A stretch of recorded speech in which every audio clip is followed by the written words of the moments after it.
Well, we know the Texas National Guard is here. We have seen some glimpses of some of their members walking across this property, but not really any patrolling. There has not been much of a presence from them just yet. Now, it has been a quiet day here in Broadview, just a small crowd of protesters, no escalations between them and federal agents. We have seen much more enforcement today from Broadview police following the mayor's orders, not only with that curfew, but enforcing some parking restrictions and making sure people stay in these protest area zones.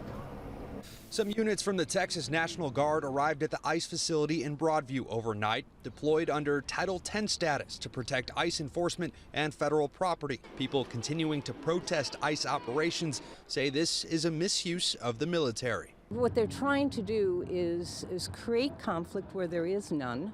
Chicago's a very peaceful city, given the size of it and everything. It's very peaceful. I'm never scared. As some of the National Guard arrived in Broadview, the village's mayor, Christina Thompson, issued an executive order limiting protests from 9 a.m. until 6 p.m. each day in hopes of avoiding prolonged disruptions for people living near the facility.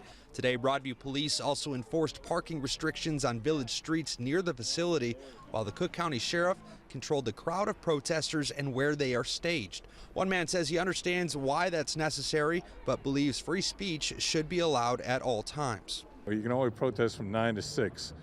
This is a 24-hour-a-day operation, so shouldn't there somebody be out here at the same time?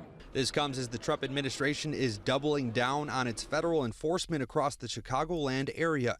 DHS Secretary Kristi Noem spoke earlier this afternoon, saying there are more plans to expand their operations. We're going to not back off. In fact, we're doubling down, and we're going to be in more parts of Chicago in response to the people there. So again, it remains quiet here in Broadview. We did talk to some protesters about that temporary restraining order prohibiting the use of tear gas and chemical agents. They tell us that is welcome news. They hope that remains the case because they feel like all of those chemical agents were being misused by the federal authorities.